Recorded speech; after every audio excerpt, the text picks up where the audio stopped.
हर हर महादेव। दोस्तों, शनिदेव की वक्र गति के बारे में थोड़ा सा और बताने को आपके कमेंट्स आए हैं। थोड़ा सा और बताता हूँ। शनिदेव की जो वक्र गति होती है वो क्यों मिस्टीरियस है, क्यों इम्पोर्टेंट है और क्यों नाग को, कुंडलिनी को जगाने में एक बहुत ही गुरु तत्व का रोल करती है।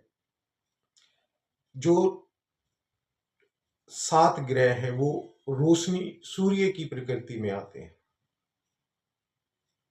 प्रकाश की। लेकिन जो 5 प्राण मैंने आपको बताए जो शनिदेव के नियंत्रण में आते हैं, वो छाया देवी की कृपा से आते हैं। छाया देवी उनकी माँ है। जब वो अपनी वक्र गति में होते हैं तो वो छाया देवी के आंचल में होते हैं। जब छाया देवी के आंचल में होते हैं तो छाया अपने शक्ति को 2 भागों में विभाजित करती है। छाया भी एक बहुत बड़ा तंत्र है।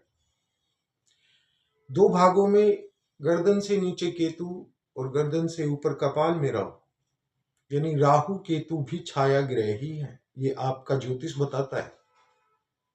तो जब शनिदेव महाराज वक्र गति में होते हैं तो वो ग्रहों को पार नहीं करते। छाया के आंचल में होने की वजह से पहले केतु को पार करते हैं, सीधा कंठ मंगल, और वहां से सीधे रवि और सोम, यानी राहु। हाँ, राहु शनि के ही नियमों का पालन करता है। जो शनिदेव उनको बोलते हैं उसी का पालन करता है। केतु भी उसी का पालन करता है। यही वक्र गति है शनिदेव महाराज की। साम सदाशिव तंत्र के अनुसार अगर इस बात को रखें तो सांब सदाशिव जो है वो बहुत बड़ा तंत्र है। शैविज्म और इवन काश्मीरी शैविज्म जो बोला जाता है वो वहीं से प्रकट हुआ है। इसमें जो सांब सदाशिव हैं वो कोई ब्रह्मचारी का पालन करते हुए, ब्रह्मचर्य का पालन करते हुए भगवान नहीं है। वो एक परिवार को बसा के परिवार के साथ रहते, जिसमें सांप, शेर, बैल सब इंक्लूड है परिवार में। तो उसका पालन करते हुए जो तंत्र कुंडलिनी को जगाता है, तो उसकी अगर बात करें तो जो शंभु बोलते हो आप, शंभु, वो सदाशिव का ही नाम है। शनिदेव यानी सांब सदाशिव जब भौतिक रूप में आना चाहते हैं तो वो ही ब्रह्मांड का अंतिम छोर शनिदेव बन जाते हैं, ताकि इस ब्रह्मांड को धारण कर सके भौतिक रूप में। समझ रहे हो? तो स्वयं जब सांब सदाशिव भौतिक रूप में सामने खड़े होते हैं तो वो शनिदेव कहलाते हैं।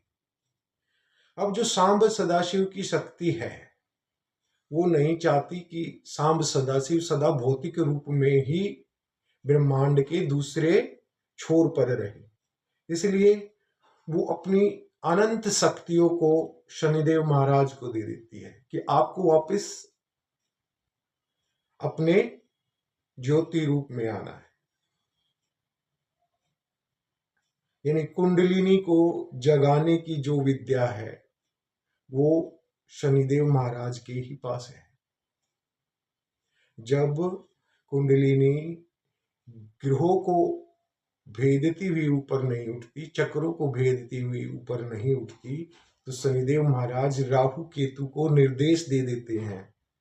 और केतु क्या करते हैं कि एक ही छलांग में 5 ग्रहों को, 5 शक्ति के चक्रों को पार करके कंठ में पहुंच जाते हैं।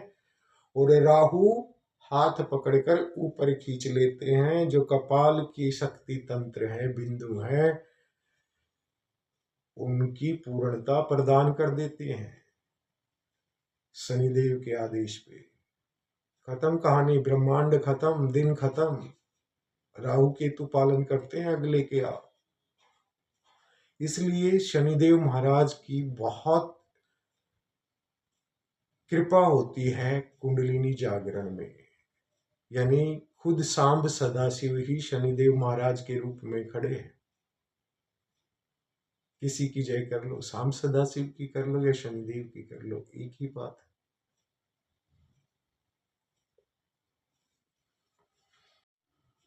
देखिए, जो सभी गुरुओं का स्वामी होने के बावजूद,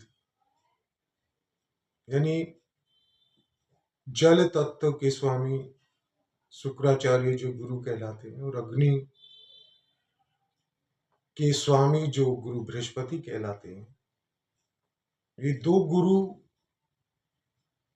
वो का भी जो गुरु है, और गुरु होने का अहंकार भी नहीं है।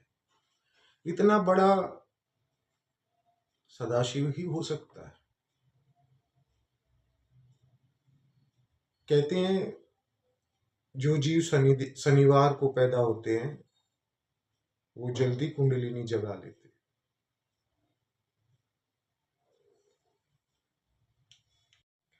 अगर ऋग्वेद की बात करें कुंडलिनी जागरण में, तो ऋग्वेद में एक नक्षत्र बताया गया है, विशाखा नक्षत्र। विशाखा नक्षत्र बहुत ही तेजों में होता है। इसमें इंद्र प्राण बहुत तेज में होता है। जब प्रॉपर साधना की जाती है विशाखा नक्षत्र में, तो ये प्राण शनि ग्रंथि को भेद देता है। यानी शनिदेव की कृपा शुरू हो जाती है। पहले शनिदेव दंड देने के रूप में रहते हैं, यानी जो आप कार्य करते हो उसके अनुसार आपको आपका फल दे देते। लेकिन जब विशाखा नक्षत्र में जो इंद्र प्राण होता है वो शनिदेव के पास से मुक्त हो जाता है, तो शनिदेव गुरु रूप में आ जाते हैं। फिर गुरु ही प्राण को शिव तत्व तक लेके जाता है।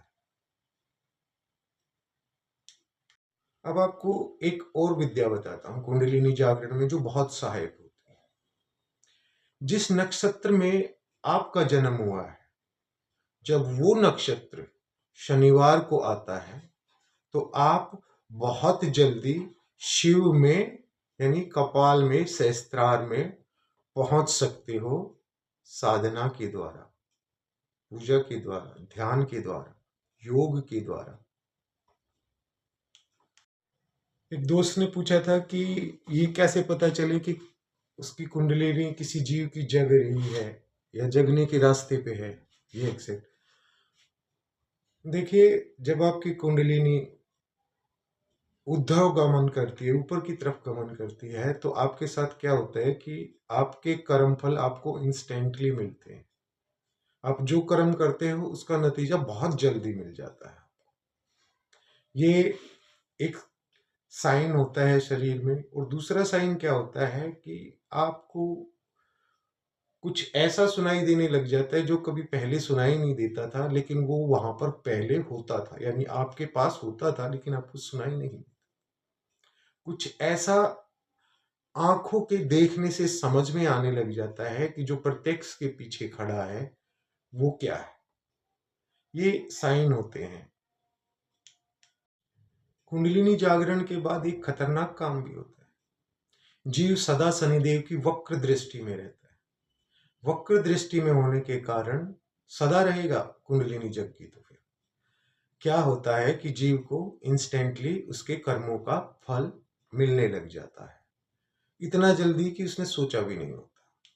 कर्मों का ही फल नहीं, जब आपकी कुंडलिनी सहस्त्रार में होती है, शिव के पास होती है, तो जो आपने सोच लिया वो भी सच हो जाएगा।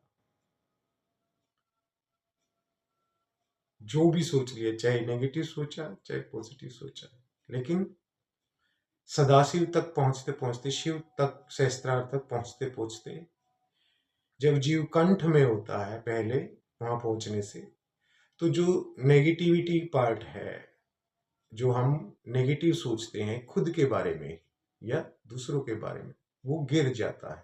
तभी कंठ से कपाल में जीव पहुंच पाता है। हृदय चक्र से जीव जब ऊपर उठता है, जब उसे समझ में आने लगता है कि उसके जो भाव हैं वही सृष्टि की रचना कर रहे हैं, विचार से मिलने के बाद। विचार में प्राण नहीं होते, प्राण आपका हृदय फूंकता है भाव के द्वारा, जिसको आप क्रियान्वित करते हो। नाभि तत्व से जीव कब ऊपर उठता है? जब जीव को पता चल जाता है कि जो जितना खाना खा रहा है उतना खाना खाने की जरूरत नहीं है। उसके शरीर, उसका पाचन तंत्र, उसका नर्वस सिस्टम उससे कम खाने पर ऑपरेट हो सकता है, तो वो जीव फलाहार पे आ जाता है। फलाहार का मतलब आप फ्रूट वेजिटेबल समझते हो, लेकिन यहाँ पर एक गहरा संबंध है फलाहार का। अगर वैदिक साइंस से बात की जाए फलाहार की, तो यहाँ पर फलाहार का मतलब होता है कि जब जीव को पता चल जाए कि कौन सा अन्न खाने से, कौन सा खाना खाने से उसके शरीर पे क्या असर पड़ रहा है, निद्रा पे, जागरूकता पे, कॉन्शियसनेस पे, सांसों पे, हृदय पे, तो ये फलाहार हो जाता। फलाहार तब आपको खाने के फल का, यानी आहार के फल का पता चल जाए तो आप फलाहार पे होते हो। जब ये ज्ञान हो जाता है तो जीव विष्णु ग्रंथि यानी नाभि से ऊपर उठता है, क्योंकि विष्णु ग्रंथि में ही वो विष पैदा होता है जो आप खाते हो उसको पचाने के लिए। वो विष नाभि में होने के कारण ही विष्णु भगवान को नाभि में यानी विष्णु ग्रंथि में बताया जाता है। वो विष आपका लीवर पैदा करता है, जो वही विष। स्वादिष्ठान चक्र कब जगता है? जब शुक्राचार्य की कृपा प्राप्त होती है। कैसे? गुरु शुक्राचार्य यानी जीव को जब वो विद्या प्रदान कर देते हैं जिसके द्वारा जीव अपने तेज को, अपने वीर्य को बाहर संकलित ना करके अपनी रीढ़ की हड्डी में यानी सुषुम्ना की तरफ मोड़ दे, वो मंत्र, वो तंत्र, वो योग गुरु शुक्राचार्य ही देते। जब वो मिल जाता है तो स्वादिष्ठान चक्र जागृत हो जाता है।